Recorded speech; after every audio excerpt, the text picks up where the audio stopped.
Hello, welcome to the September 12th The Nutritionist webinar. I'm Marianne Fessenden from AMTS and your English language host. This monthly webinar series is dedicated to providing technical talks from internationally recognized educators for listeners around the world. Elena Bonfante from Dairy Innovations Italia co-hosts in Italian. Paula Turillo from Cordoba, Argentina translates and hosts a Spanish language webinar. Tom Long from Hemingway in China will be hosting in Mandarin. There will be a question and answer period immediately following the presentation. Listeners can submit queries through me or Elena in the morning webinar and me, Paula, or Tom in the evening webinar. Later, a complete recording of the archived webinars as well as the question and answer session for each will be available on the AMTS website. For those of you who would listen to the presentations while driving, we have converted the videos into MP3 files that can be downloaded to your device for offline listening. Those podcasts can be found at the Ag Model Systems website under Resources. This month, we are pleased to host Dr. Adam Locke, an Associate Professor of Animal Science at Michigan State University. Originally from a dairy farm in the southwest of the United Kingdom, Dr. Locke received his PhD from the University of Nottingham and completed a postdoc at that institution as well as at Cornell University. He had a research and teaching appointment at the University of Vermont, where he came to understand that the United States could make good cheddar, before moving to his current research and extension appointment at Michigan State University in the fall of 2009. There, his research and extension programs focus on both dairy production and human nutrition and health, and the interface between these two disciplines. Dr. Locke joined me last week to record his talk to enable broadcast twice today at 9 a.m. and at 6 p.m. Adam will be with us live for the question period. For our audience, if you have questions during the presentation, please type them in the chat or Q&A window. Let us now begin the presentation. Thank you, Marianne, for the introduction. So as she said today, I want to talk about the research we've been doing the last probably 6 to 7 years, looking at individual fatty acids and different groups of fatty acids, different ratios of fatty acids on lactating dairy cows. I'm kind of titled the talk today around myth and reality, because I think there are maybe some misperceptions out there that hopefully that we can try and address today.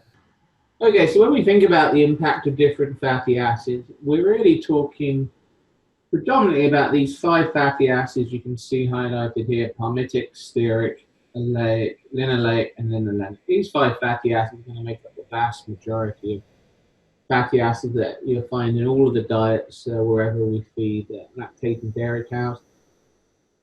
One of our focus has been trying to understand the effects of these and different ratios of these, what effects they may have in the rumen, the small intestine, and the mammary gland. And recently, we've also been focusing somewhat on adipose tissue and energy partitioning as well.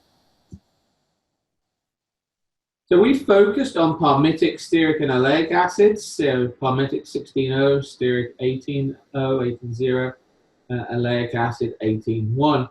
And the reason we've been focusing on these is that under typical feeding situations, stearic acid is going to be the predominant fatty acid available absorption by the dairy cow, because it's the end point of biohydrogenation. So the majority of that oleic, linoleic, and linolenic that are being fed in the diet, most of that's going to be converted to stearic. So regardless of diets being fed, that's going to be the major fatty acid that dairy cows see.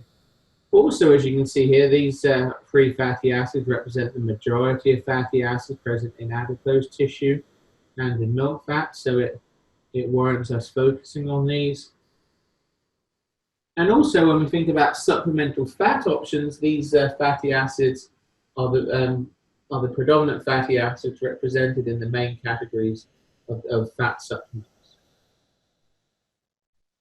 So I'd like to start off. I think all of these fatty acids, palmitic, stearic, and oleic, are important for dairy cow metabolism. Dairy cow can utilize all of these fatty acids. One of the questions we've been asking ourselves is, is there an ideal ratio among palmitic, stearic, and oleic to try and optimize their utilization and opportunity for improving feed efficiency. And then also asking ourselves what other interactions are there with other dietary and indeed animal factors. As I said, these fatty acids make up the majority of the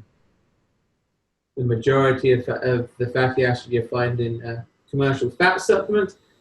I split the commercial fat supplements here predominantly into these three major categories: the long-standing calcium salts of palm oil or palm fatty acid distillate. It's rich in palmitic acid and oleic acid. We then have the long-standing saturated free fatty acid supplement that for a long time have predominantly been a mix of palmitic acid and stearic acid in different ratios. Probably the last 10 years now, we're seeing more of these, what I call palmitic acid enriched supplements that are typically 80% plus in palmitic acid. Now, I think it's important to remember, when we're talking about trying to make a choice between some of these different supplements, which of them may be best to utilize by the dairy cow. And this is a concept I came up with a couple of years ago, which I think is important to think about, that when each of these type of categories of fat supplements came out, none of them were initially designed with the cow in mind. They all simply took a byproduct that was available that was best to be used in the respective manufacturing technologies, whether it was salting or making saturated trills. I think it's only the last few years now that we're starting to say, well, maybe there are different ratios of these fatty acids that may be utilized better by the cow, whether it's during digestion or metabolism or milk synthesis. And that's kind of one of the areas we've been trying to focus on recently. So hopefully today, as we go through this talk, I'm going to hope to discuss, and I hope answer, questions related to do supplemental fatty acids impact NDF digestibility? Do all fatty acids have the same digestibility? Does the effect of fat supplements on fatty acid digestibility matter? Do all sources of supplemental fatty acids have the same impact on the yield of milk and milk components? Does it matter the level of milk production? Do cows respond differently to blends of different fatty acids? And then can different fatty acids impact energy partitioning? And then hopefully look at should we feed supplemental fatty acid to early lactation dairy cows, which is a increasingly emerging area around lipid nutrition. And then really, I think my take home here is to ask or question, are all fat supplements the same? So let's focus initially on digestibility, of different fatty acids on NDF and fatty acid digestibility. This is a slide from Luan Montano a couple of years ago, where they were looking at effects of different fats on total tract NDF digestibility. And it's kind of challenging the dogma or the perception that when you feed supplemental fat that you lower NDF digestibility. And you can see here, without going into too much detail here, that when you look at these broad categories of different types of fat supplements, there's really little or no overall effect on total tract NDF digestibility. When you look at these fats that are rich in lauric and myristic, such as coconut oil or palm kernel oil, we know that some of those shorter chain saturated fats can be quite toxic on rumen bacteria. But when you look at some of these major categories here, we don't really see any positive or negative effect on total tract digestibility. And that's because most of the studies utilized in this data set were fed down at those commercial levels. I think a lot of the early data that showed the effects of fat on NDF digestibility were fed at very high levels. So I'm going to be using this study as we go through from us, what a study that we published earlier this year, where we made blends of 3 commercially available fat supplements to alter the ratio of palmitic, stearic, and oleic acid in some fat blends. We fed this in a Latin square design study. And what we did here, we had a control treatment shown in black here, and then we fed 1.5% of fat supplements made from these into different blends. so that we had an 80% palmitic, a 40 palmitic, 40 stearic blend, and then a 45 palmitic, 35% oleic acid blend. And what you can see here, that as we add the palmitic acid supplement into the blend, we increase NDF digestibility, and we've seen this consistently over a range of different studies now. When we added the palmitic and oleic treatment, we also increased NDF digestibility. But in this study, that was also associated with a slight reduction in feed intake as well.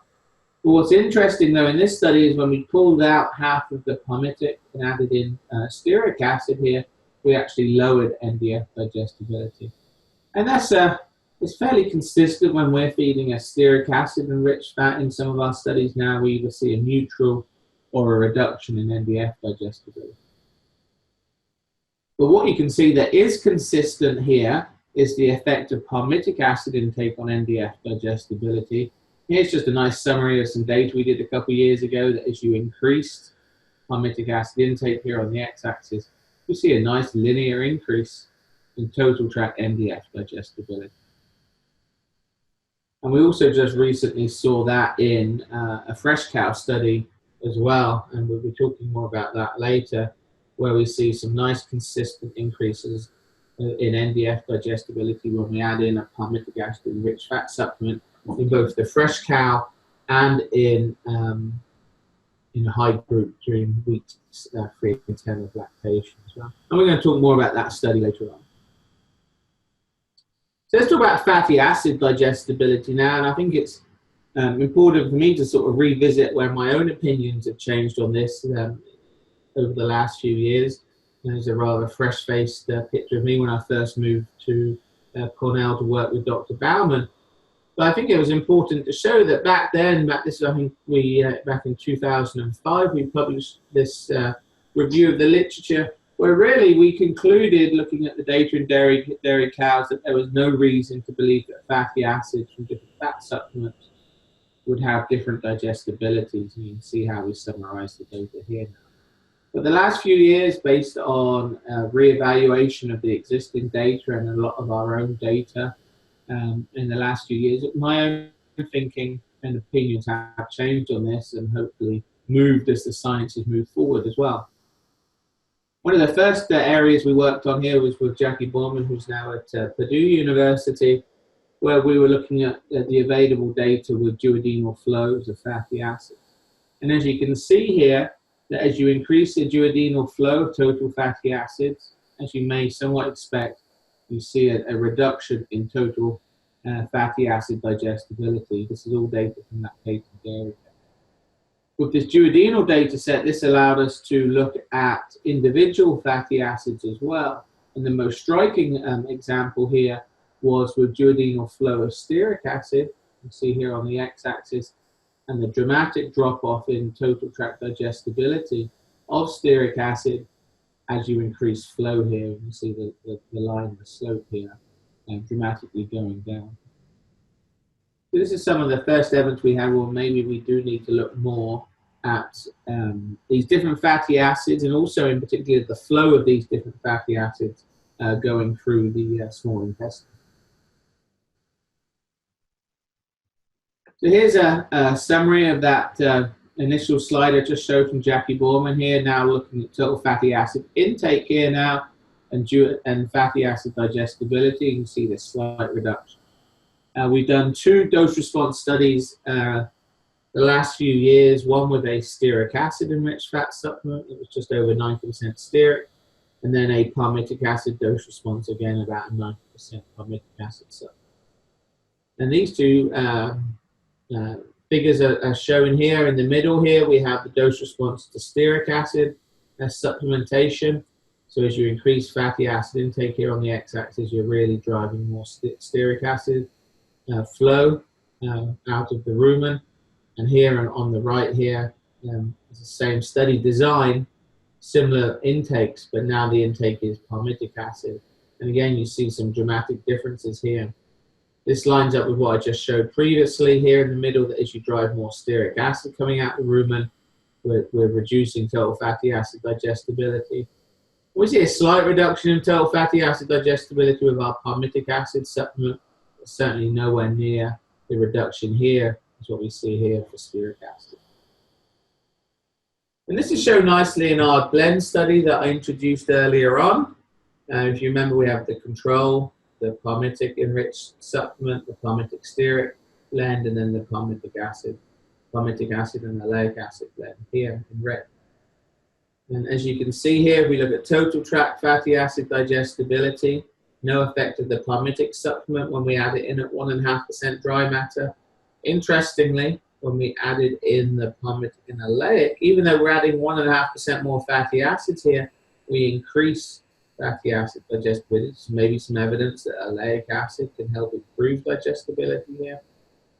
However, when we took out half of that palmitic and added in stearic, as you might expect from the previous slide, we see a reduction in total fatty acid digestibility here, in this case of 10% units.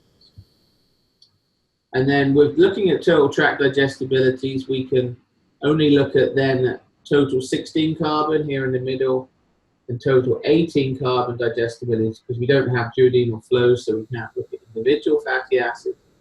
I think it's important to point out here that added in that stearic acid here actually lowers or reduces 16 carbon digestibility here and 18 carbon digestibility. So it appears it's not just having an effect on its own digestibility, but it's having an impact on other fatty acids. This is shown here nicely in the middle slide, in the middle figure here, looking at 16 carbon digestibility. If you just compare in blue the palmitic acid enriched supplement versus the palmitic and stearic, we're actually taking out half of the 16 carbons here, the palmitic acid in this treatment, adding in stearic, but we get a threefold greater reduction in digestibility here in the orange bar as we do the blue. We can look at this using a Lucas test to try and estimate the actual supplemental fatty acid intake from the actual blends and the actual fat supplements here. And in this case, we have to split it out across our two basal diets. We looked at our soy hulls diets and our cottonseed diet. But I think this is interesting or helpful to look at in terms of, is fatty acid digestibility of a fat supplement important consideration? So just kind of showing pictorially here, if we assumed about 1 pound of intake of a supplemental fat in a high-producing cow at a fairly high concentration in the diet, based on these digestibilities here, you can see some marked differences here in the actual amount of fatty acids absorbed here on the y-axis in both of these diets. These slopes I just brought up, that represents an estimation of the actual digestibility of fatty acids from the blends. So you can see in this case a 20% difference between the palmitic stearic blend here in black and the palmitic and the oleic acid blend here in blue. So we would suggest that fatty acid digestibility is certainly a significant consideration when choosing what type of fat supplements to use. So I mentioned oleic acid there. In that case, when we had the palmitic and oleic blend, we saw a nice increase or really an unexpected increase in digestibility. We followed that up in a couple of feeding studies and we saw similar improvements in digestibility. So earlier this year, actually at Dairy Science meetings this summer, we just presented a abstract where we actually infused abamazole different doses of oleic acid, so to mimic the flow of oleic acid coming out of the rumen. And you can see here on the x-axis it was either 0, 20, 40 or 60 grams a day, so not huge amounts, but as soon as you increase some oleic acid flowing into the small intestine, you can see a nice increase here in fatty acid digestibility, and it's about an 8-unit improvement, I think, at that 60 grams dose. So this is an area of research we're following up now on what's the ideal profile of fatty acids in the small intestine to improve digestibility. We're also doing some work around some synthetic or exogenous emulsifiers and whether they can help improve digestibility as well.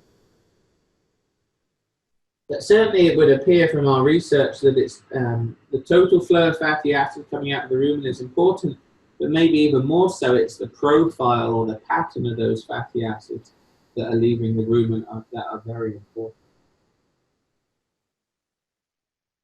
So another abstract we presented at Dairy Science this summer was with Marin Weston, a master's student with me, where we looked at two commercially available fat supplements, a palmitic and stearic acid prill, or then a palmitic acid enriched prill. You can see the profiles of those down here. We fed them previous summer in a longer term feeding study. And you can see here, as we would expect, the palmitic acid treatment increased NDF digestibility compared to the control and the palmitic and stearic acid treatment.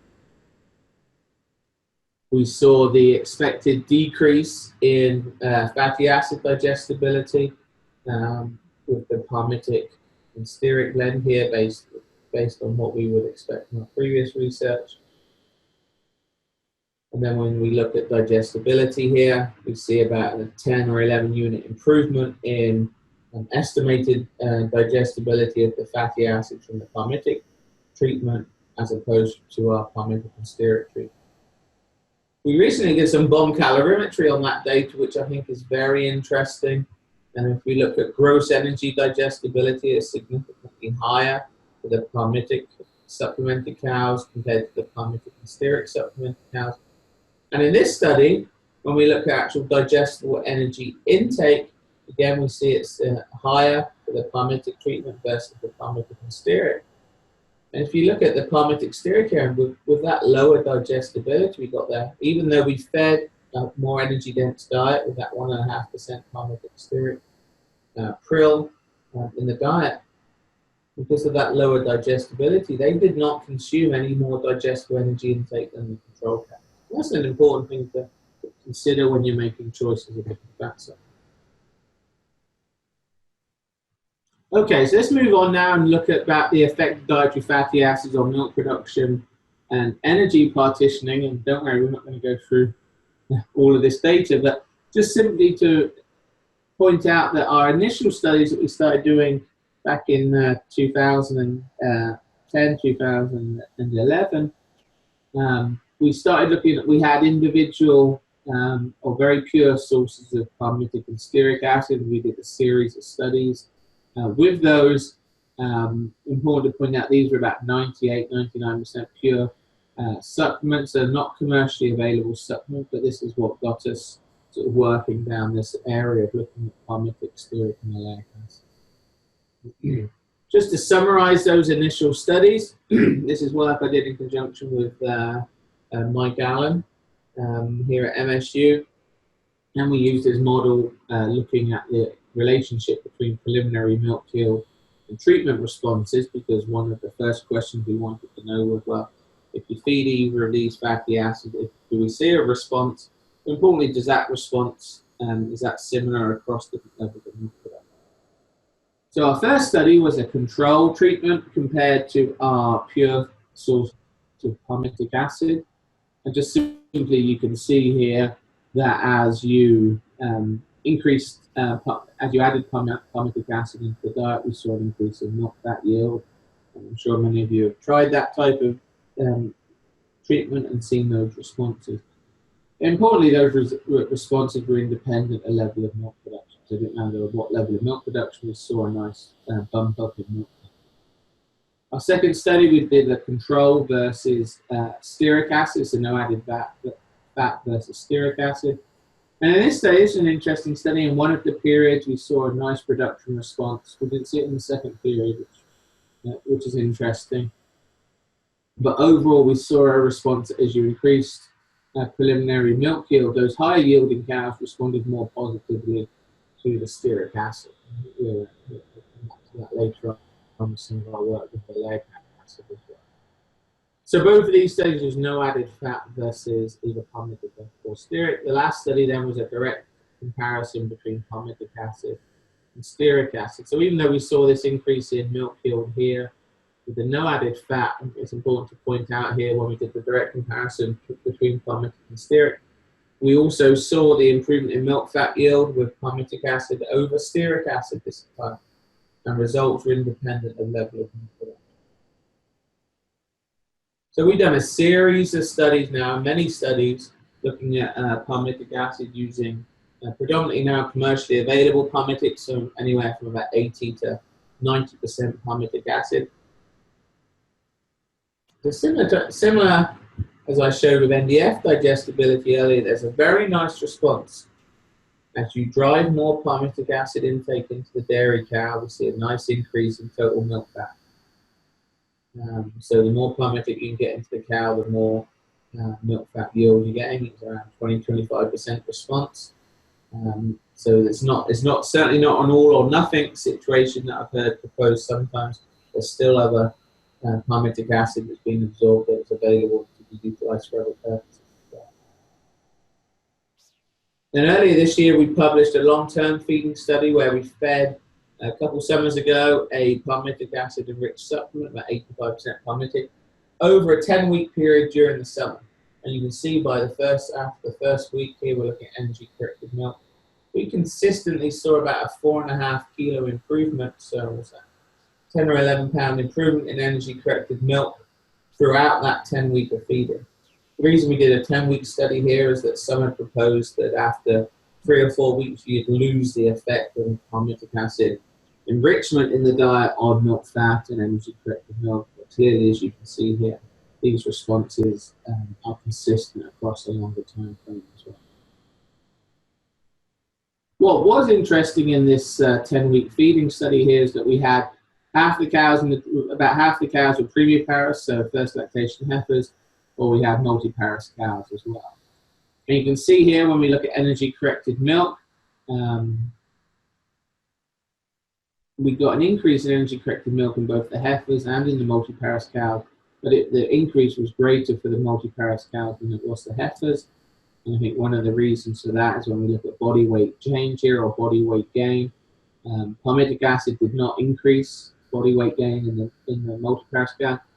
Importantly here, it also did not decrease body weight gain, which is, again, is something I hear people claim sometimes, but we've not really seen that at all in the majority of our studies.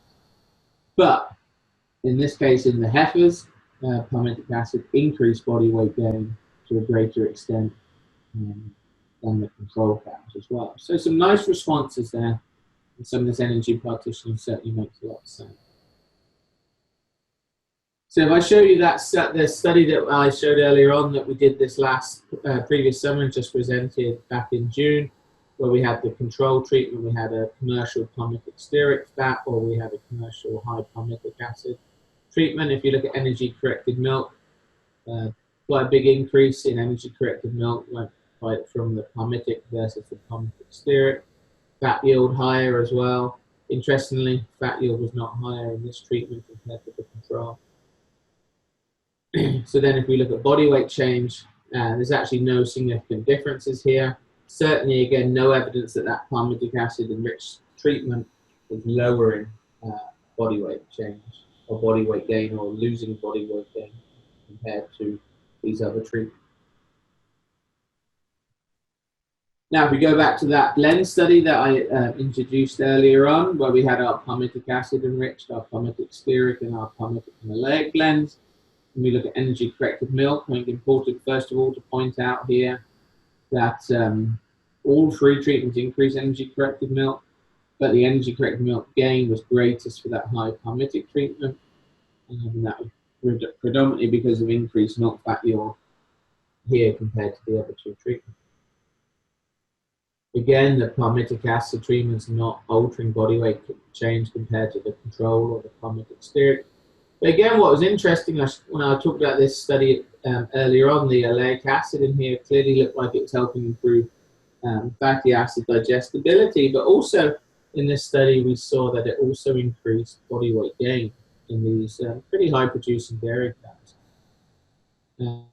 So it's interesting when we think about this treatment, these cows in this study on average ate a little bit less than the other treatment, but compared to control, they produced more milk and they actually produced and gained more body weight. So energy partitioning, energy capture there started to intrigue us, particularly this difference between palmitic and oleic acid. I think a lot of the data we've shown here under current situations, I probably wouldn't be looking at a Palmitic Stearic type blend here or having the stearic acid in there, but we are very interested in palmitic acid and oleic acid here, and it started to bring us to sort of ask ourselves, well, what about if we altered the ratio of palmitic and oleic acid? Is that a way we can maybe shift energy partitioning, whether that be between milk production and body weight? What impact may that have in high producing dairy cows and then also in fresh cows? So this is the study we presented 2 summers ago where we started to play around with these blends. So just quickly here, these different numbers here, 80-10 down to 60-30. As you can see here, that's the ratio of palmitic acid to oleic acid. So 80% palmitic and oleic down to 60 palmitic, 30 oleic. So still lower than what you would find in a traditional calcium salt, but we're seeing some nice changes. We fed all cows in this study were fed 1.5% of these different blends. You see no differences in feed intake across these. But you again, consistent with what we saw previously, as we increase the oleic acid here, we see an increase in body weight change or body weight gain. You can see why this dropped off here. You see that. What we had in this study is we had cows with different levels of milk production, and in both of these variables here, we didn't see a treatment by production interaction. But when we started looking at milk production, we started to see some interesting differences here. So first of all, we had what we called a low group, medium group, and high group. But please take those that nomenclature somewhat with a grain of salt, because as you can see, even our low group of cows were still around 45 kilos, so 90 pounds. So we had some nice breaks in these different groups of cows.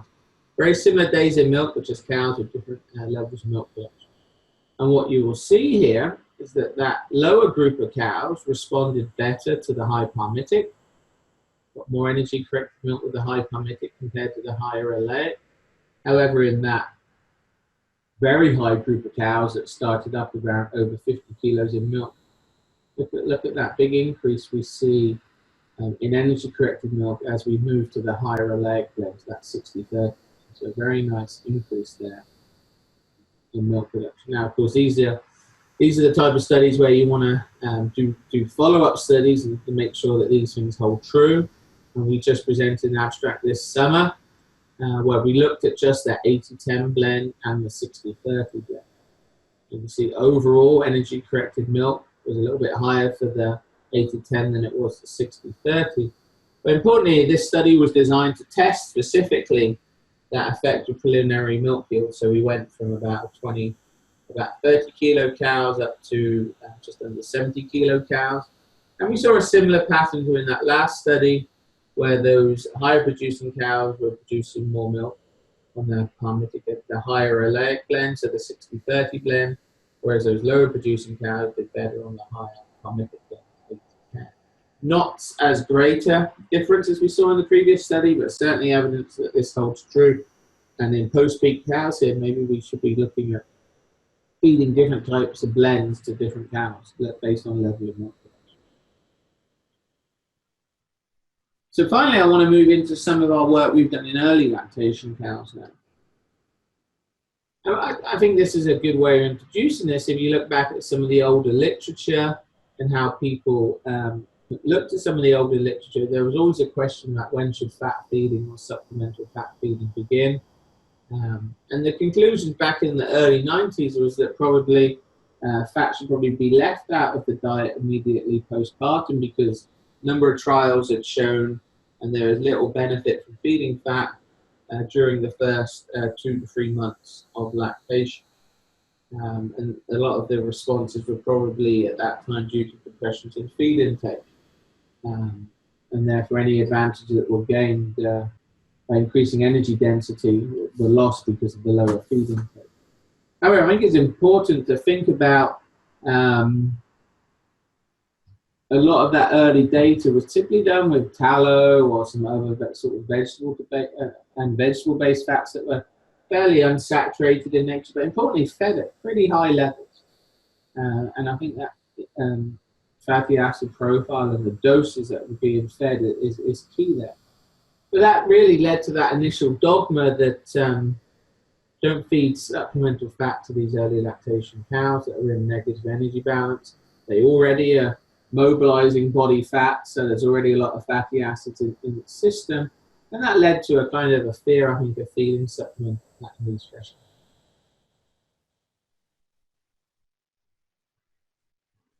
cows. So, yeah, let's just go back here just quickly. So this is a study from Ron Butler that kind of shows that somewhat quite nicely. Saw these treatment by time interactions. They were feeding a palmitic and stearic acid blend here, and they only started to see some differences after about week 4 on estimated energy intake, and then on milk production. We didn't see anything in that early lactation period. In a study that we did a few years ago, where we fed a palmitic and stearic blend at 2% of dietary dry matter, and we looked at that across a couple of different forage NDF levels. The palmitic stearic blend did do a good job in terms of improving energy balance in those cows, losing less body condition score, but losing that less body condition score and improving energy balance did come at the expense of lower peak milk yields. So we have to bear that in mind as well. So up until recently, let me just say here, and then when we think about this palmitic and stearic question here, this is the study we showed where we had the low forage and the high forage diet. In that lower forage, they lost milk and no effect.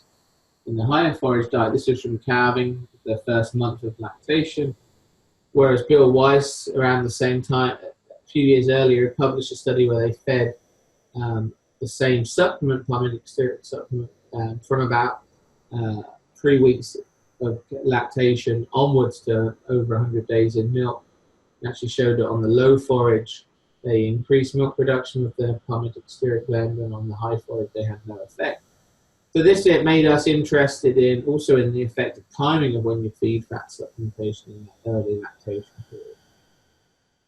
So while we've done a lot of work with palmitic acid enriched supplements, up until recently, that had all been done in post-peak cows. So Dairy Science 2 summers ago, we presented our first study in fresh cows, where we fed a commercially available palmitic acid supplement in the fresh period, so the first 3 weeks of lactation, either no added fat or 1.5% of palmitic acid treatment.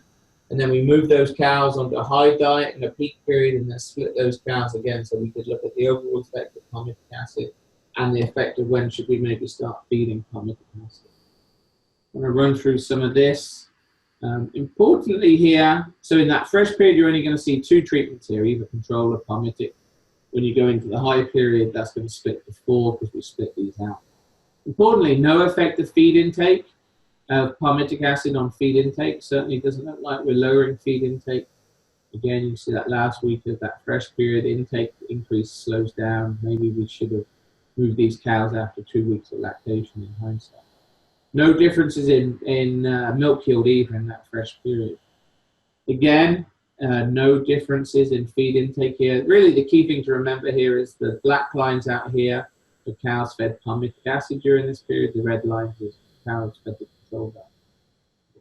What you will see over here in just looking at milk yield now, that during this high period, those cows fed palmitic acid in this high period increased milk yield by 3.5 kilos compared to the control.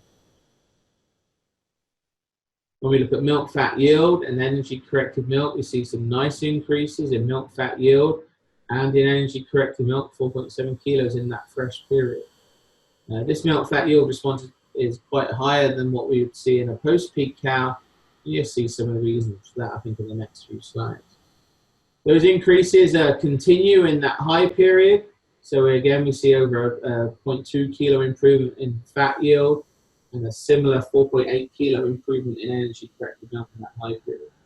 So those cows that were fed palmitic acid throughout, from calving through 10 weeks here, averaged just over a 4.7 kilo improvement in energy corrected milk throughout that entire 10-week period.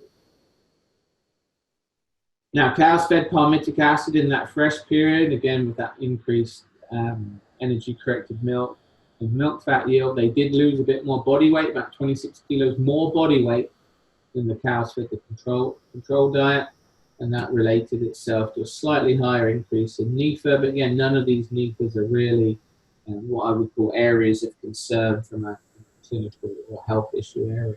You can see they're all going down as well. Again, body weight, cows start to stabilize as you go here, and this just resulted in just a 10 kilo difference in this high period between cows fed the control or cows fed palmitic acid. No effect of NEFA, no effect of NEFA in this high period. They're all pretty simple. So when you look at actual digestible energy intake, you can see that we're increasing digestible energy intake because we have digestibilities across this study. Digestible energy intake is higher for the palmitic treatment in the fresh period, and it's higher in that high period as well. So because we actually have digestible energy intake, we can actually have actual measures of energy balance rather than just estimates. You can see it as we expect from the energy-corrected milk responses, big differences in milk energy output between our palmitics and our control cows. But because, again, we're getting that improvement in digestible energy intake and increases here in milk energy output, we're having no effect in this peak period here of when these cows are coming back into positive energy balance. You see all of these cows are coming back to positive energy balance around about week 7 of lactation. Okay? But of course, this difference in this fresh period is of interest, and it can be of a concern depending on what type of cow you're feeding, what your overall nutritional strategies might be during that period. That led us to we'll skip through that. That led us to look at a follow-up study with that based on what we saw with this palmitic acid feeding here and based on what we saw in that high group of cows when we had our different blends of palmitic and oleic acid. If you remember, in our post-peak cows, whenever we fed oleic acid, we've seen increases in body weight. That led us to ask, well, in a fresh cow, could that maybe translate into these cows fed higher oleic acid levels losing less body weight? And then what impact would that have on milk production? So we did a blend study in the first 3 weeks of lactation here now. I'm just showing these here. Initially, I want to show you that this 80-10 blend. So 80% palmitic, 10 oleic. Very similar to the previous fresh cow study with a commercial fat supplement, palmitic acid-rich supplement. What's nice here is that the responses here to the palmitic here are very, very similar to our previous study, which is nice that these responses are consistent. As you can see here, red versus the red is the high palmitic, the black is control. No differences in feed intake, about a 4.5 kilo improvement in energy-corrected milk for our 80-10 treatment, and they lost about 25 kilos more body weight. Again, very consistent. So in this study, we had the 80-10 blend, and then we moved that down, and we had a 70-20, and then we had a 60-30 blend of palmitic and oleic acid. So if you look at feed intake, this kind of caught us by surprise. As we added in more oleic acid into our fat blends, we actually got increases in dry matter intake. Some people would have been concerned with a higher oleic treatment here that you may get reductions, but in feed intake, in this study, we've got increases. And this lines up nicely, I'm not showing the data here now, but this lines up nicely with lower plasma NEFA and higher plasma insulin with those higher oleic treatments. It kind of helps explain why feed intake may be higher.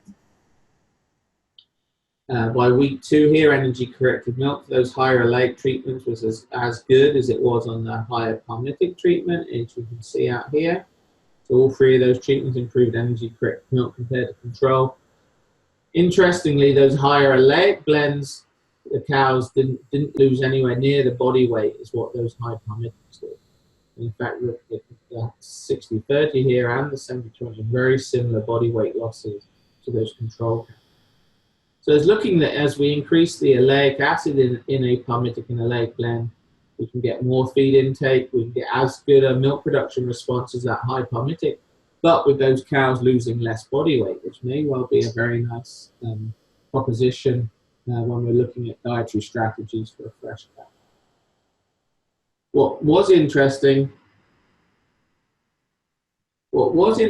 here is when we followed these cows during their peak of lactation, when they were all fed a common diet. So our treatments that I just showed you were all only fed in that fresh period, the first 3 weeks. But as we fed them for the next 7 weeks, all on a common diet, those the cows on those treatments that saw the fat blends down here, they maintained over a 4 kilo improvement in energy corrected milk in this peak period, even though they were all fed the same diet. So this concept of what we're feeding in the fresh period can really have a long-term impact on these cows as you go forward. And those changes in body weight are shown here nicely. It is worth pointing out that even though that high Palmitic group did lose more body weight here, it starts to come back up and they catch up with the control here. But certainly the swing, the changes in body weight is much less for those higher Oleic treatments. So I think when I think about, and just to wrap up here, traditionally we used to just think of supplemental fat as supplemental fat, and it was just supplying energy.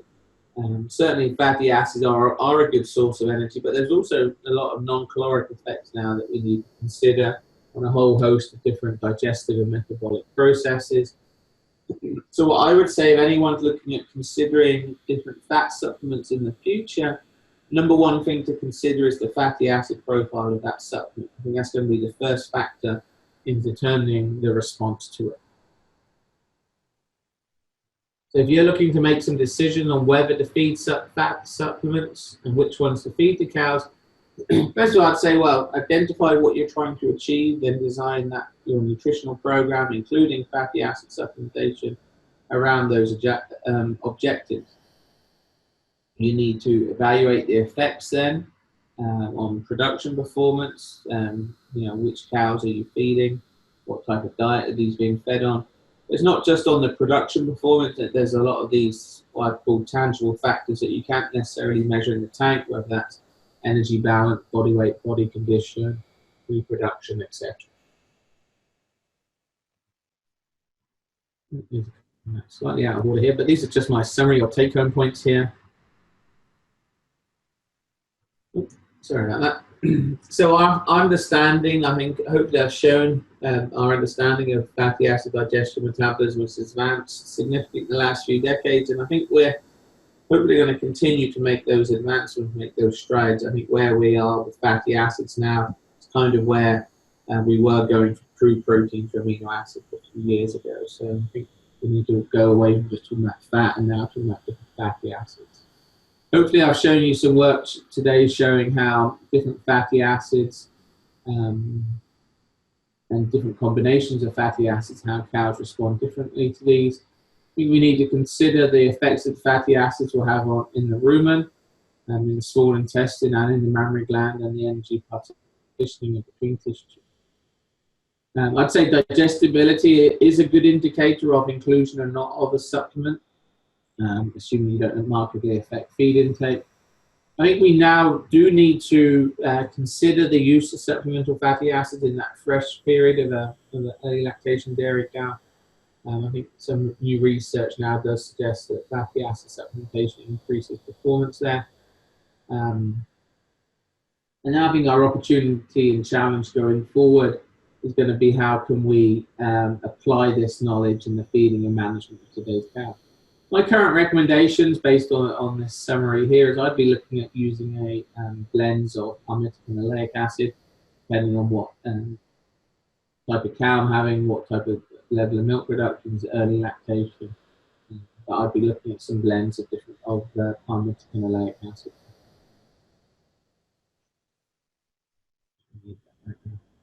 So I have a lot of people to thank, obviously all the research group, all my lab members here.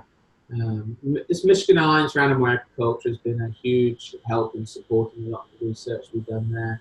A whole host of different companies. I appreciate the support that they provide in terms of helping support students and some studies here. And with that, I think I'm finished. There's my email address if anyone has any questions or comments. We have a couple website and a Facebook page as well, where we keep some of this updated on there as well. So I think with that, Mariana, I'm going to pass it back to you, and hopefully that stimulated some discussion for some questions now, or hopefully giving you some food for thought going forward. So thank you very much. First of all, I want to introduce you to our next speaker. It is Dr. Trevor DeVries he's a professor and Canada Research Chair in Dairy Cattle Behavior and Welfare. He will be joining us to discuss using knowledge of cow eating behavior to optimize nutritional management. As with this webinar, it is going to be offered with 2 opportunities to join, a 9 a.m. and a 6 p.m. Webinar. I want to remind you that we have a second webinar series going right now. It is called The Beef Nutritionist. I would like to invite you to join us tomorrow. Dr. Jonas Sartori from Texas Tech will speak on September 13th on reasons, methods, and moments to improve fiber digestibility in dairy cattle diets. We'll finish up for the year on October 10th with Dr. Nicholas DiLorenzo from the University of Florida. His research focuses on minimizing the environmental impact of feeding beef cattle. Our beef webinars will be presented in English and Spanish, with Paula Turillo co-hosting from Argentina. We're thankful to our series sponsors, AMTS, AB Vista for the English language webinar, and Rock River Lab and Bio4 in Argentina for the Argentinian webinar. Again, the Beef Nutritionist webinars are held at 1 p.m. Eastern Daylight Time. If you're interested, please email webinars@agmodelsystems.com. And finally, I want to thank my co-hosts and the people who helped make this possible, AMTS USA and Global, and Paula Turillo in Argentina, with a special thank you to Rock River Laboratory for sponsoring the Spanish language webinar, Tom Long from Hemingway in China, and Elena Bonfante of Dairy Innovations Italia in Parma, Italy. We are especially thankful to generous sponsors who make it possible for us to get great speakers and manage the program. We thank our gold sponsors, Ajinomoto Heartland, Superior Nutrition Through Amino Acids, makers of AgiPro L, and Arm & Hammer Animal Health, makers of cattle feed ingredients that optimize dairy cow health. Our silver sponsors are Dairyland Laboratories, Virtus, makers of Strata with EPA, DHA omega-3s, and Prequel with omega-6s, Cumberland Valley Analytical Services, Kemin, featuring USA lysine, Dairy One Forage Laboratory, R&D Life Sciences, and AB Vista. Our bronze sponsors are AminoMax, Purdue Agribusiness, Jeffo, Quality Liquid Feeds, Adiseo, Origination Inc., and Novita, makers of Novomeal. I am going to open the floor up to questions. I'm going to play his responses to the questions this morning. If you have questions, go ahead and write them in the question and answer window. We have Elena Bonfante, also from Italy, who is going to ask questions, and Vadim Bakchevnikov. Elena, are you successful at being able to talk? Marianne, can you hear me? I can. Oh, Excellent. great. I'm not verbal. Okay, no, I thank you, Dr. Locke, for your presentation. It was very interesting. And my question was about the fat influence on reproduction, and if there is any combination for fat supplementation if your goal is to increase reproduction performances. Okay, thank you. It faded away there, but I think it was around reproduction. When Ian Lean's group a couple of years ago did a meta-analysis of the available data in early lactation cows, overall there was a beneficial effect of fat supplementation on reproduction. Obviously there's many different potential modes of action there, whether energy balance or direct effects on some hormones or metabolites. There's obviously a lot of interest now in the omega-6 and omega-3 fatty acids as well. But overall, I'd say in general, there's beneficial effects of fat supplementation on reproduction. especially if you're, I think the big unknown still right now, is it more of a calorie energy type issue, or is leaning more, I think, to certain fatty acids having specific effects as well. I see there's a written question, maybe that was from you as well, about palmitic acid on reproduction. Both the studies which we used high palmitic acid, our focus there wasn't reproduction markers. Both of those studies had about 50, 55 cows in the study, so 12 to 15 cows per treatment. So we weren't designed there around a reproduction type standpoint. Obviously, with the high palmitic feeding in that early lactation, they did lose a bit more body weight, but they also gave more milk. So there's a balance. There's always a balance there. And energy is neither created nor destroyed. So we have to find the right balance there. But maximizing peak milk yield is going to have some long-term effects. Certainly, in that study, none of the cows were. There was no evidence of any greater health disorders. Plasma nephrine was a little bit higher, but not markedly. So certainly, that whole group of cows weren't in a level of concern where our vet diagnostic lab would say they were very high nephros. So I don't get concerned about the palmitic acid supplementation on reproduction and early lactation. Of course, you hear different things from industry. Some people say they tried it, reproduction wasn't so good. Other people say they tried it, it's the best reproduction they've had. About stearic acid, I don't think I showed that slide today, but when we fed a palmitic stearic blend in fresh cows, we certainly were able to improve energy balance. They didn't mobilize as much body weight. They didn't lose as much body condition in early lactation, but that came at the expense of milk yield. So they peaked about 10 kilos less in milk. So you have to weigh up these different things. What's the goal of the nutrition program? What type of cows do you have calving in, etc. So I don't know any specific negatives around those there. Okay, thanks, Adam. Yes, so Elena's question, she did have a reproductive aspect to that. She is in an airport, so that's why I muted her after she asked the question. The other question that you responded to was actually from Jeff Schwartz at the Nutrition one. Is there known effects of palmitic acid on reproduction? Elena is leaving us because she has to board her plane. So I'm going to thank Elena for joining us. So the next question I'm going to do is Jim Aldrich. Can you comment on the effects of C16 on ceramide synthesis and its effect on insulin resistance? Hi, Jim. That's a good question. So that would be data that will be generated from McFadden's lab at Cornell. Some of that is generated from samples from our palmitic acid study that they analyzed. They presented at Dairy Science, I think, last year or this year. There is evidence that palmitic acid does increase some ceramides, some different ceramides.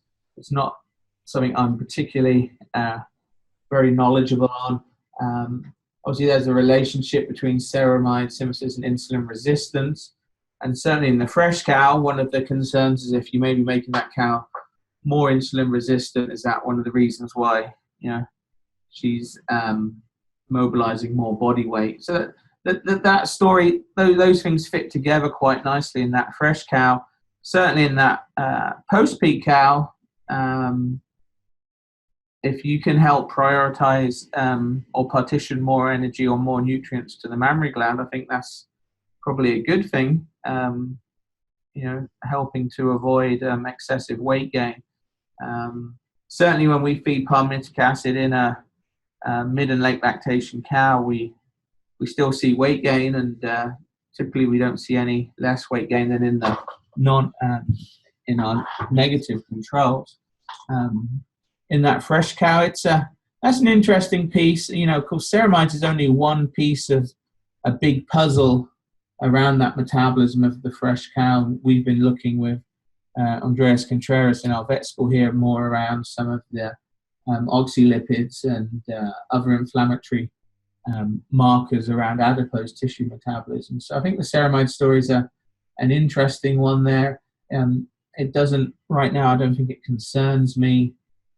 It kind of makes sense that what some of the production effects we're seeing, why we're seeing some of those effects on those ceramides. But certainly something we need to look at more in the future around different fatty acids. And I think that adds to the sort of excitement around this potential for feeding different fatty acids for different purposes to the dairy cow, depending on what type of effect you may wish to elicit there. So that also, if I just take over here a bit, Marion, there's a question there kind of related that by Delan there, palmitic acid and insulin resistance, your opinion please. I think I've answered, hopefully I've addressed that one okay as well. Of course, there's a balance in all of this, and we're learning a lot more now. Hopefully, one of the big take homes here is that fat isn't fat. Certainly, if you're talking about supplemental fat, they're not all the same. It all depends on the individual fatty acids. But when we talk about insulin resistance as well, we also have to think of most of the time we measure that as a systemic, whole body thing. One of my collaborators, Andreas Contreras, just had a paper published now where he's actually looking more at insulin resistance at the adipose tissue level rather than at a systemic level, and I think that's going to be important as we go forward as well. But when we look at our whole cow data, we're certainly not throwing those cows, I guess a non-technical term would be out of whack in that early lactation period. Yes, they're losing some more body weight, but they're putting that into more milk.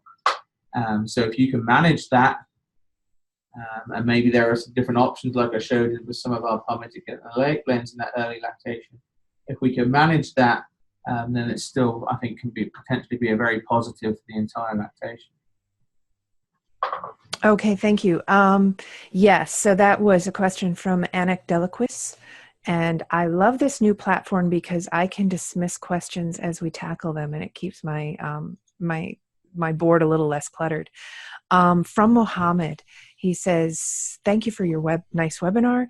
Do you suggest using any type of fatty acid in the transition period? What about W6 fatty acids? And do you believe increasing W6 to W3 ratio can improve immune system and reduce reproductive and mastitis, RP, I'm not sure. Yeah, and mastitis." Yeah, well, there's an entire webinar just on that question, I think. We'll invite you back. Yeah. There's a lot of research going into those areas right now. Obviously, the Florida group have done a lot, some other groups. I just saw a paper come ahead of print on Journal Dairy Science yesterday around immune function and omega-6, omega-3 balance. I think there's a lot of potential there. I don't think we have a lot of data right now. One of the big challenges for the delivery of the omega-6 or omega-3s is, can we get them past the rumen? And when we do feed them, can we avoid them having negative effects in the rumen, whether that's on milk fat depression or some other effects. So sometimes you have to balance that out with energy balance effect versus a direct effect of the fatty acids. My thoughts on omega-6 or omega-3, I think, would depend somewhat on what type of diet you're feeding. Obviously here in North America, where we're very heavy omega-6 feeding, very heavy linoleic acid, I see some potential there for delivery of omega-3s. Maybe omega-6 in certain key times there, but I think some of those omega-3s. But then we also need to think about what omega-3s are we talking about? Are we talking about linolenic acid, or are we talking more sort of the fish oil fatty acids, EPA, DHA? When I look at the human literature, I think it's really that EPA, DHA where seem to be the big players there. And I think there is some interesting, exciting data in that area. Certainly around omega-3s and immune function. And that there's different individual data around that. You know, a big boost to that area, I think, would be if we can develop some nice methods to deliver them more consistently to the small intestine of the cow. Because that cow, then, I think, if we can deliver them there, is gonna want to utilize them for, you know, some of these metabolic processes that Mohammed's asking about.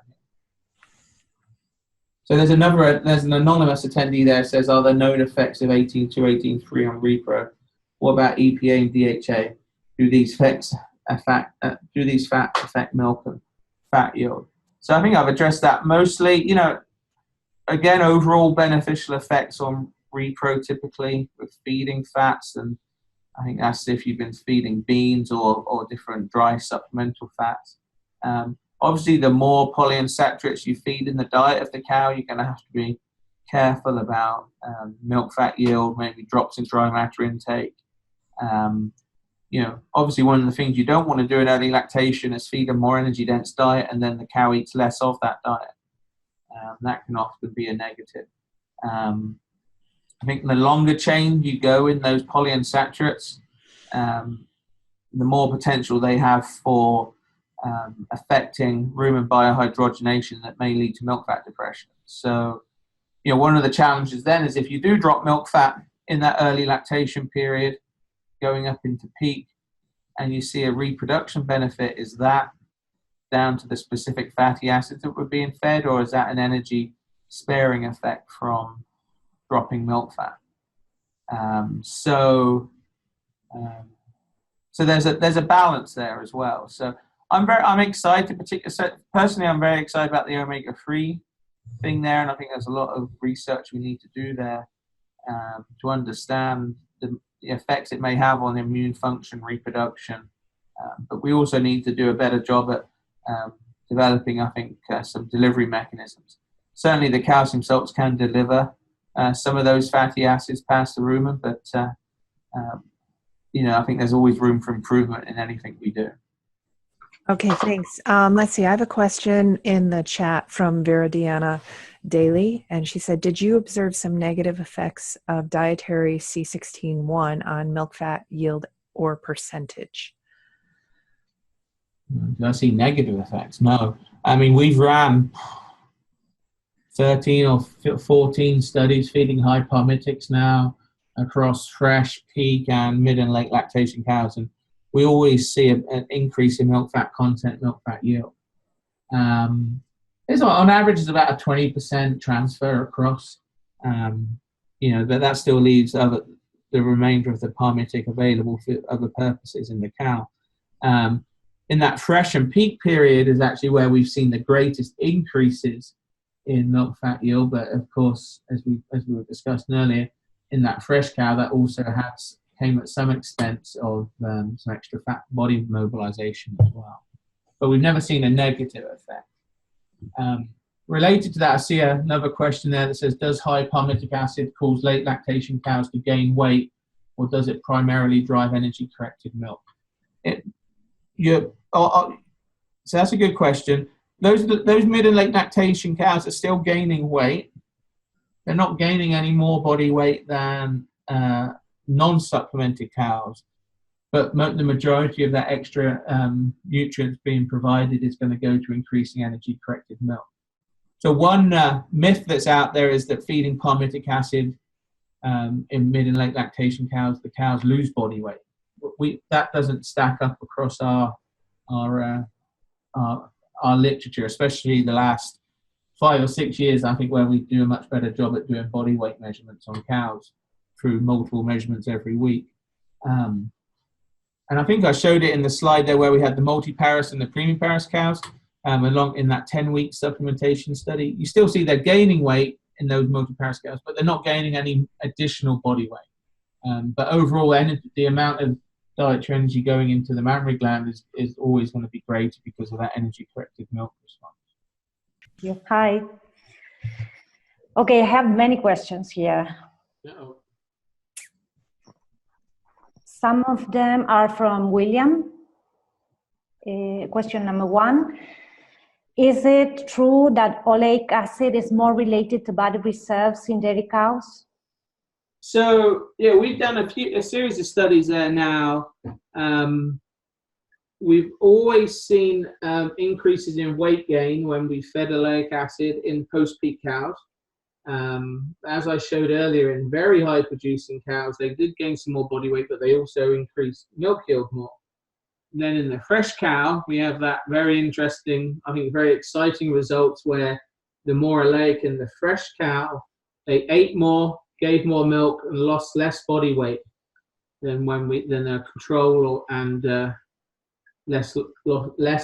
lost less body weight than the higher Palmitics. So there does seem to be an effect there of oleic acid. We think on insulin. We always see higher insulin levels when we feed higher oleic acid, and we think that helps.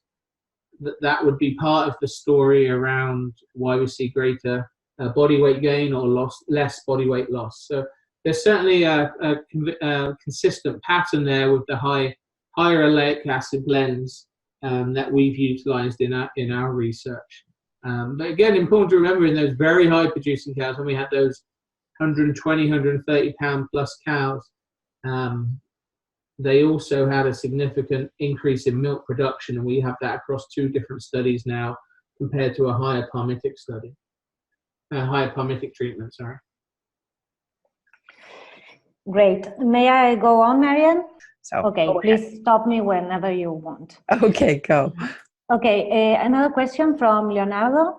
When you talk about fat supplementation, do you refer to protected fats?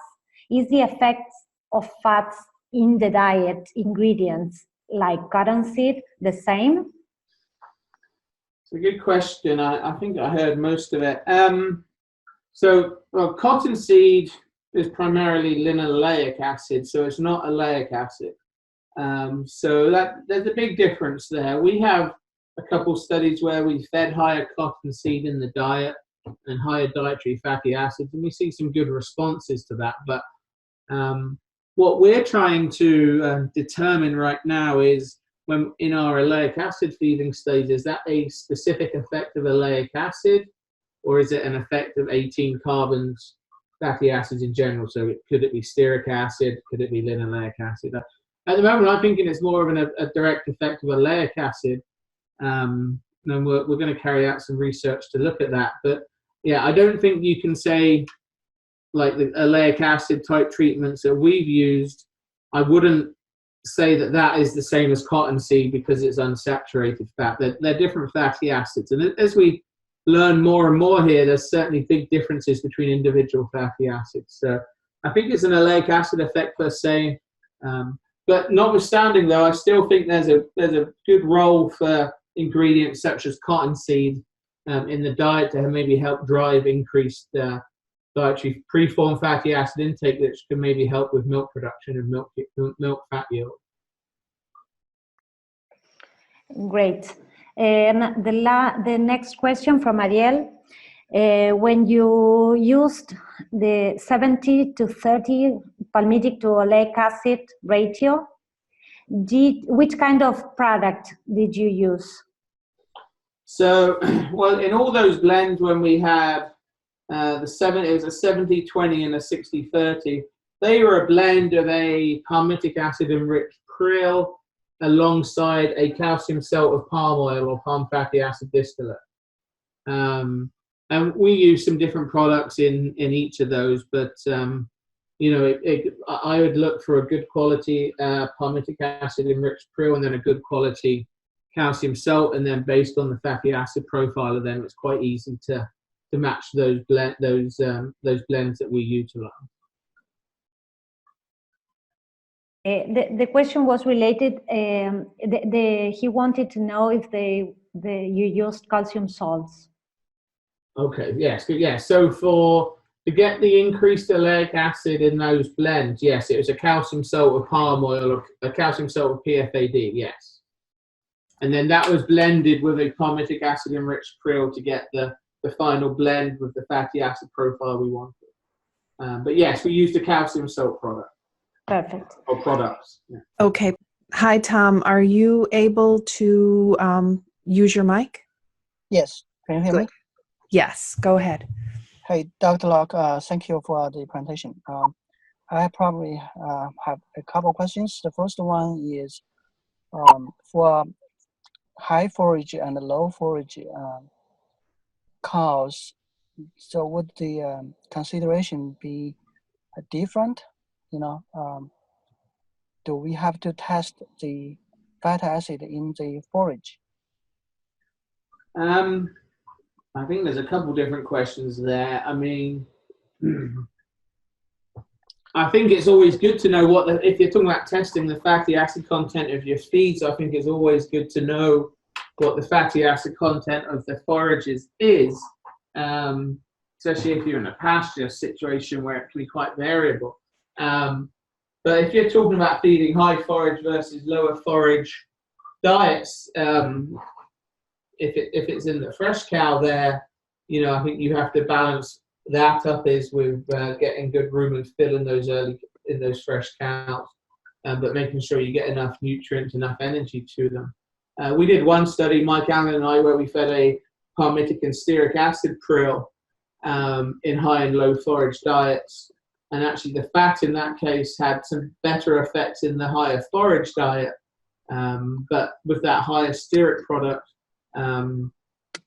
they lost less body weight, but it was at the expense of milk production. And I think I talked about that in some of the recorded questions earlier on.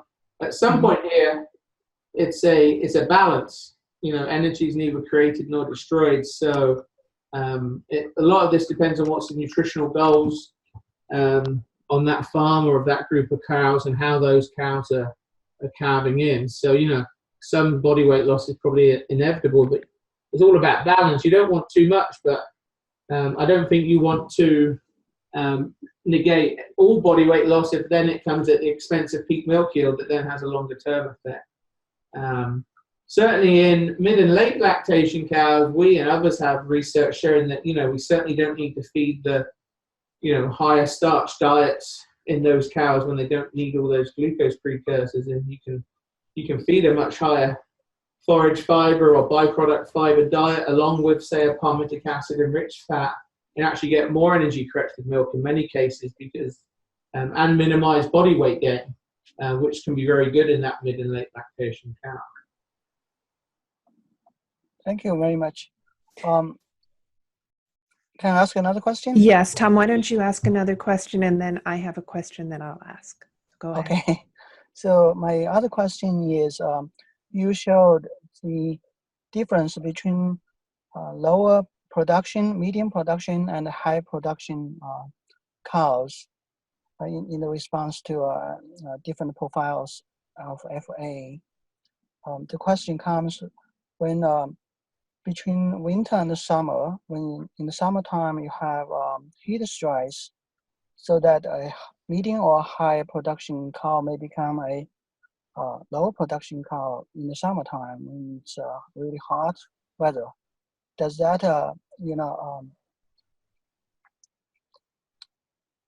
play a role in the conclusion, or is that a factor? Yeah. Oh, well, I mean, the honest answer to that is I don't really know. You know, I mean, a cow over the course of a couple of seasons is going to change in her own milk production anyway, but I think you're probably talking about different cows.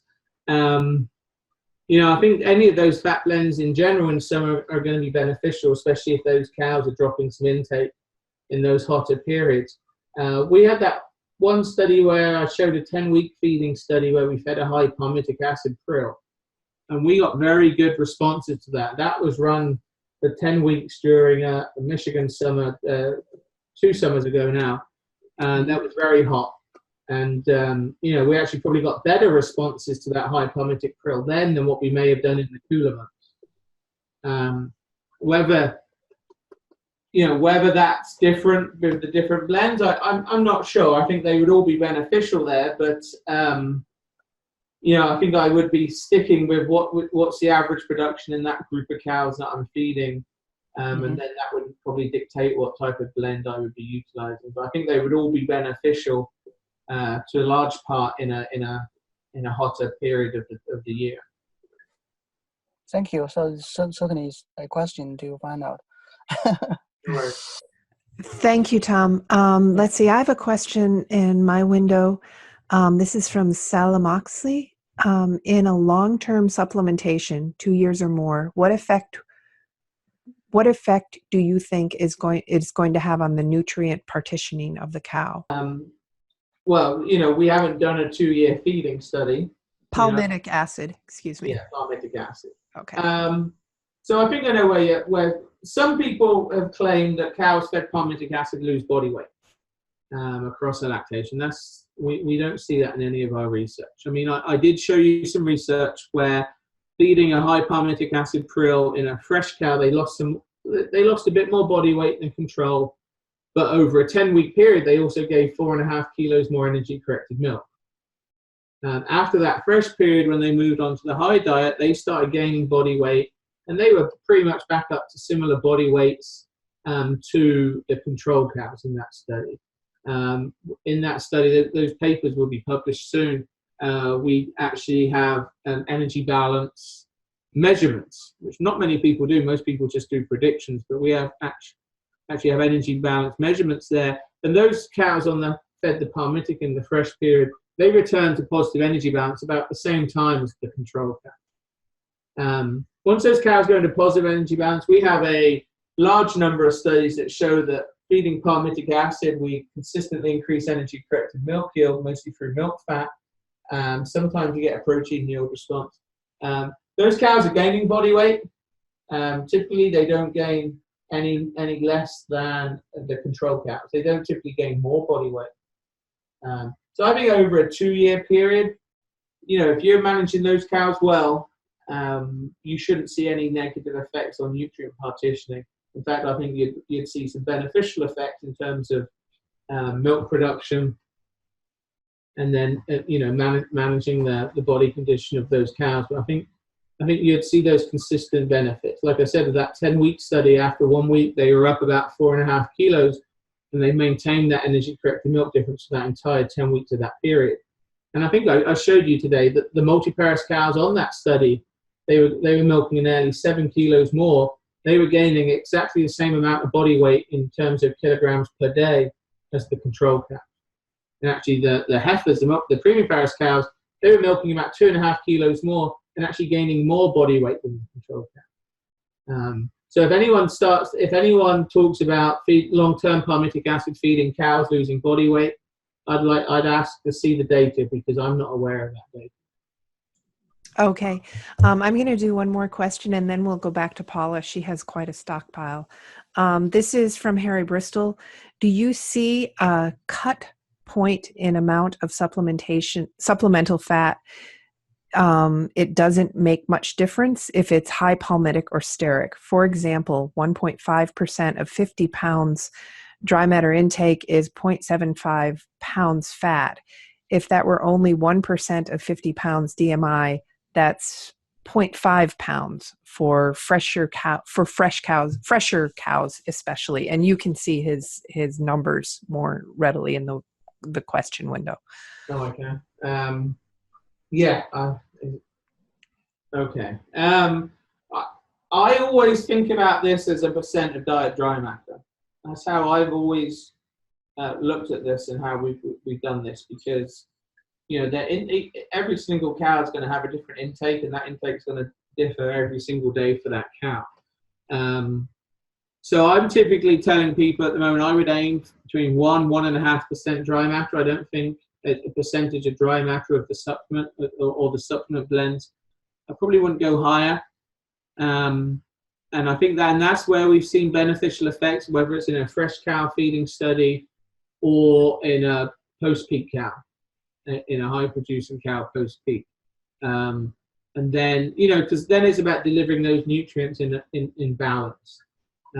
So whether the cow's eating 50 pounds or is eating 55 pounds.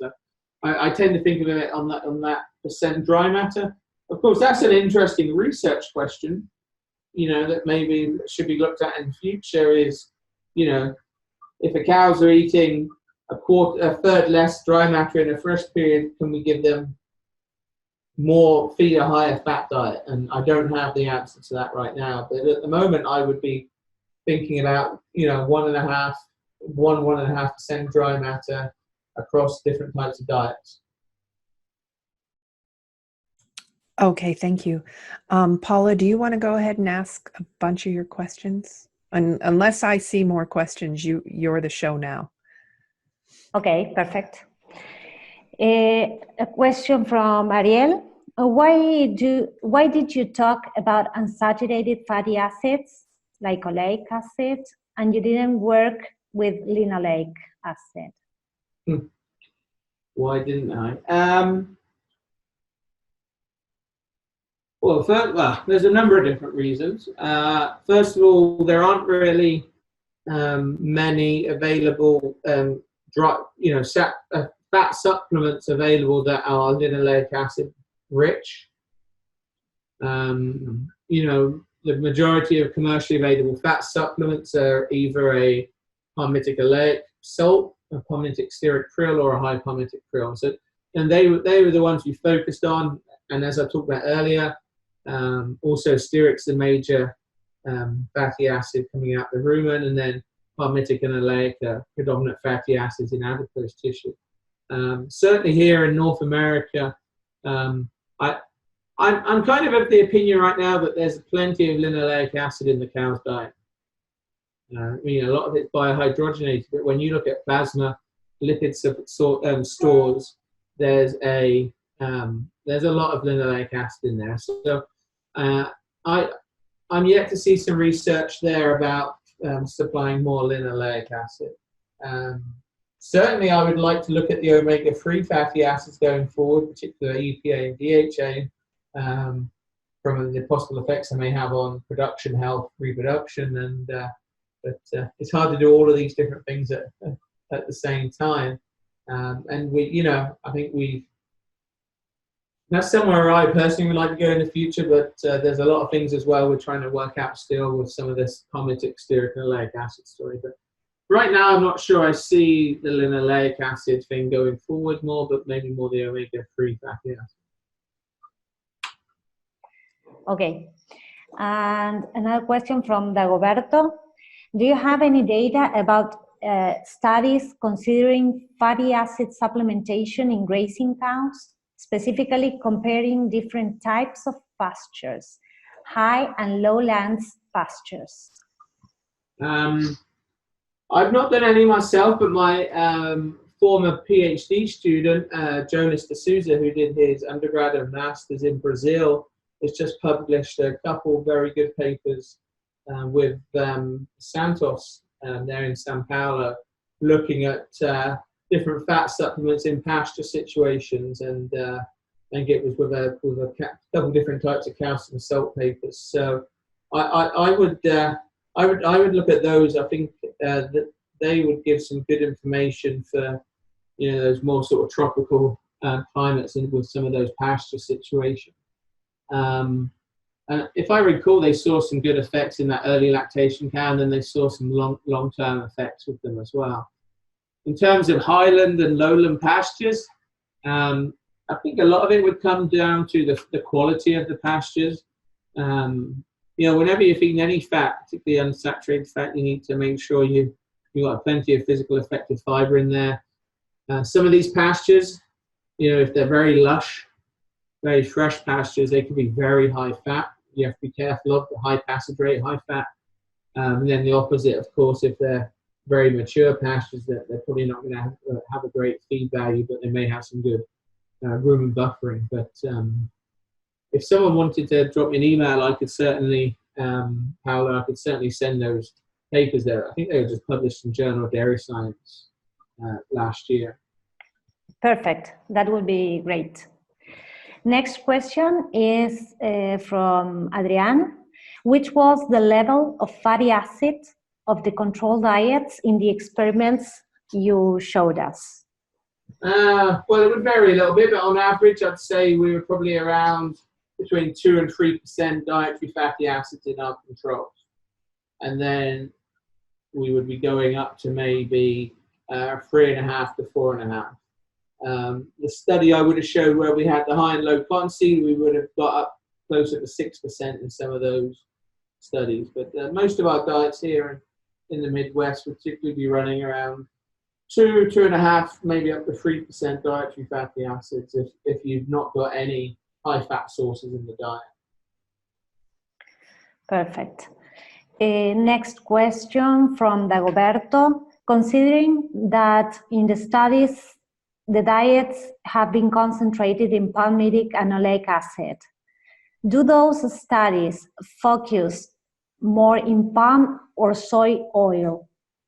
Please tell us something about the relationship between costs and results and benefits. So I'm not sure I understand a bit about the soy oil. I mean, I think I know where you're coming from. I know a lot of the calcium salts in South America are based on soybean oil. When I talk about a calcium salt here, I'm talking about calcium salts of palm oil.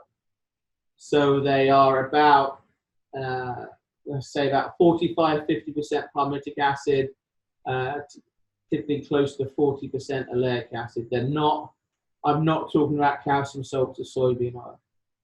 In terms of the economics, I tend to turn that back to the nutritionist, because if I did an economic evaluation today, it's going to be different tomorrow. So I like to give the data there, and then people to put that into their own, milk pricing schemes and diet schemes. I have done some of that recently. For example, some of that long-term studies, and it was pretty favorable, not very, very favorable. I can tell you right now, because I just submitted a grant recently, that in Michigan here right now, if we could increase milk fat percent by 2 percentage units, so if we went from a 3.6 to a 3.8, that's nearly 60 cents a hundredweight more in milk price. So there's some good gains that I think can be achieved here, but it's hard for me to give economic analysis of what the results may look like if it was in Brazil or Argentina or wherever like that. Great. Another question, which is your recommendation on the use of fat during prepartum? Which would be your recommended strategy?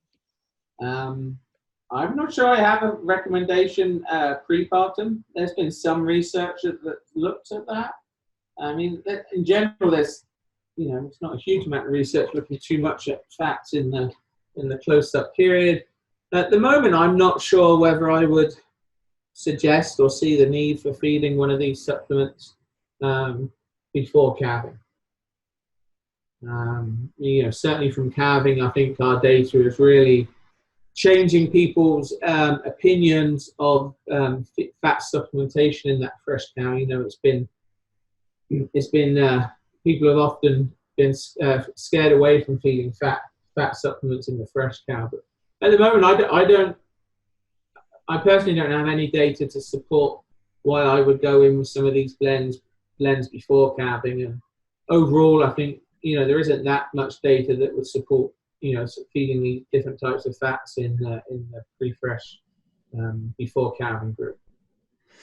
Okay, Paula, I'm going to give you a very brief break. I have a question. Okay.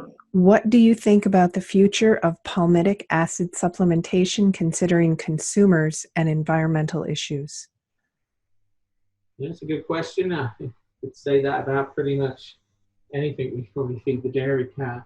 I mean, the dairy industry, we rely on byproducts, co-products, waste products from a lot of different sources, and these high palmitic acid streams, I don't think there are,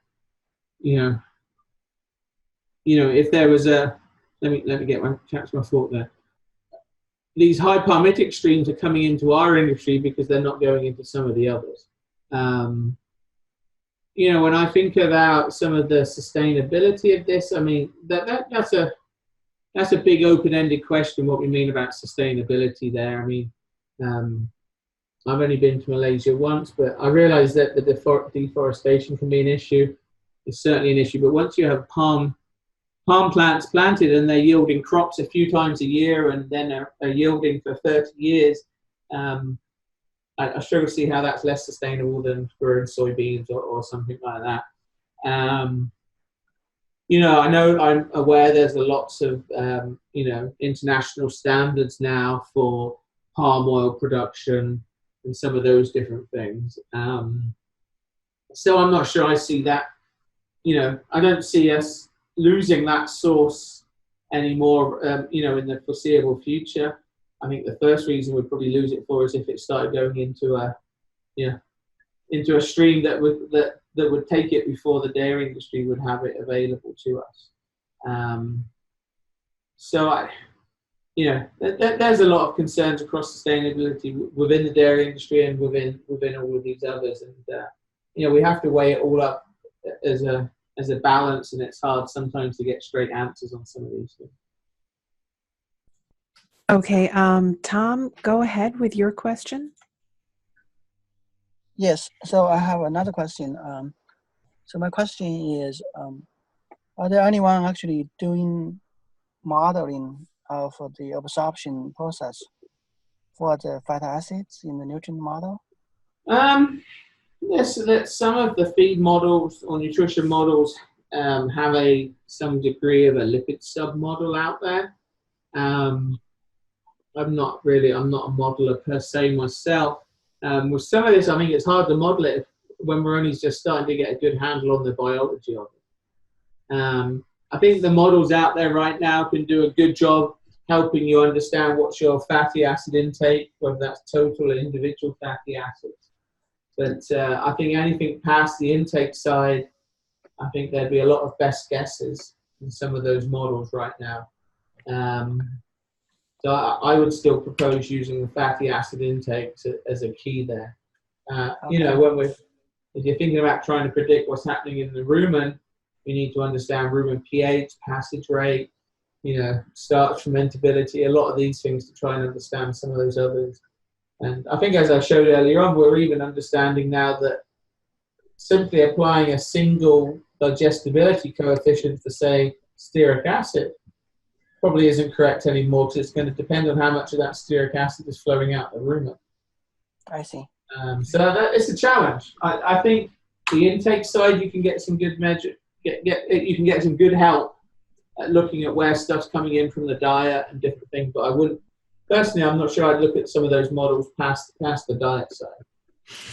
Adam, is that something that Tom Jenkins was working on? If I remember, like a webinar a few years ago that Tom Taluki was talking about to Tom Jenkins about.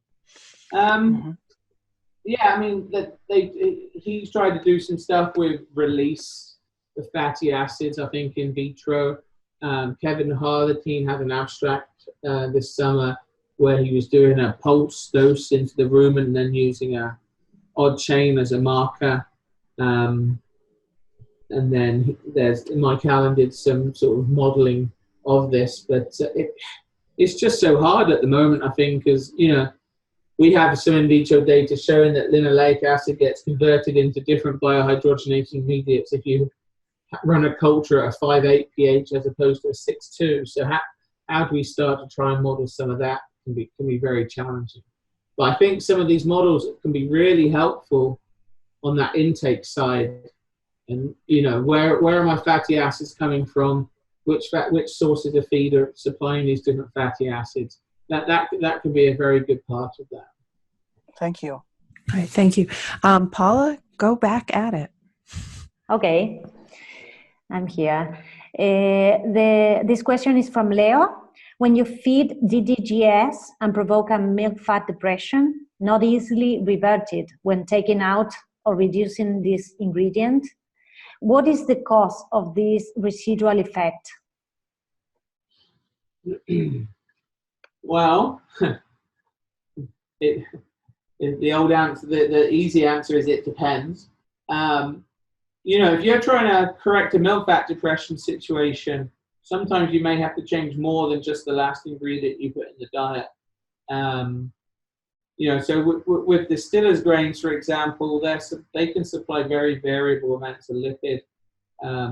If I was trying to correct a distiller's grain, if I thought something was due to distiller's grains milk fat depression, I'd be looking at what can I do to reduce the amount of unsaturated fat in the diet, so that probably be pulling out that distillers. But then in that shorter term period, I'll also be saying, what can I maybe do to help improve rumen pH? And I just alluded to that a minute ago. So can I reduce starch fermentability in the diet? Can I get a bit more forage NDF in the diet to help maintain a higher pH? Both of those will help bring milk fat back up. When you get it back up to where you are, I think then you could maybe start to push in a bit more of the more fermentable starch, because the last thing you want to do is lose milk, typically. But sometimes I think you have to do a bigger change than what you would ultimately like, but you kind of have to help kind of kickstart that biohydrogenation back into the normal pathways that you want. Great. This question is from Adrian. In diets with fatty acid supplementation during transition period, did they were fed protected choline, the cows I mean, making reference to the experiment which evaluated NIFA and body weight variation? Did we feed choline? No, we don't. We typically never fed choline in any of our studies. When we fed the high Palmitic, NIFA was a little bit higher in that first period, but when I talked to our vet diagnostic lab, none of those cows are at those levels that would trigger a real concern to you. So they're a little bit higher, and then they start to come down by the second week. And in our high group period, they were no different to cows not fed palmitic acid. But no, we didn't feed any choline in any of our studies. Okay, thanks. I have no more questions by now. Okay, and I don't have any questions unless Tom Long has any more questions. I think that, Adam, we can let you go. I don't have any other questions. Thank you. I have one more, the last one from Ariel, sorry. No, go ahead.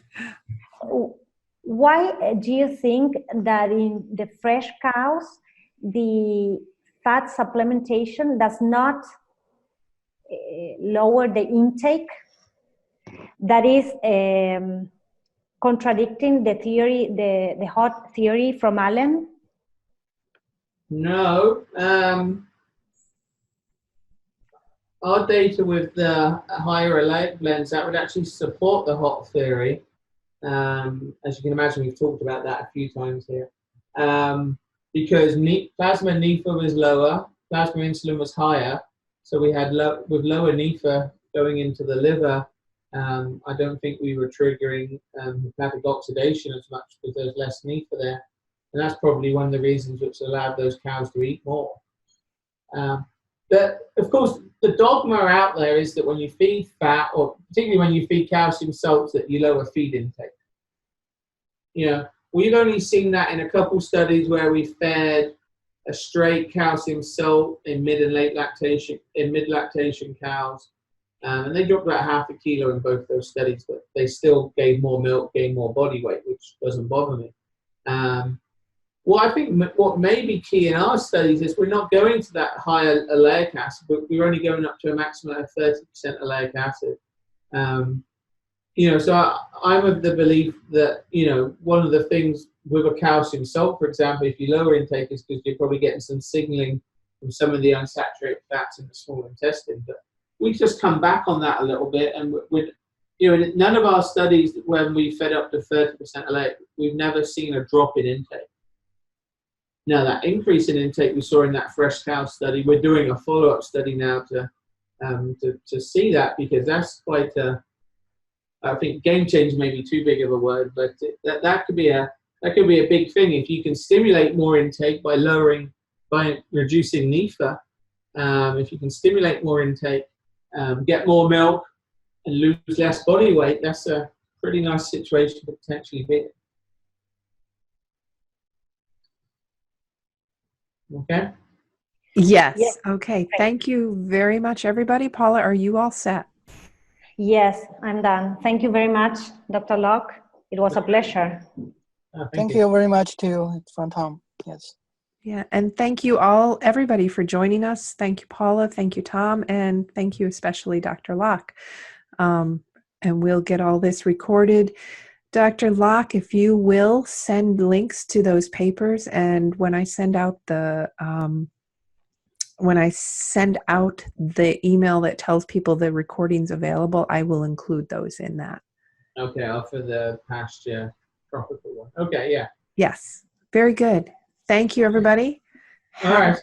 Yep. Have a good evening, and we'll see you maybe tomorrow and next month. So bye, everybody. Bye.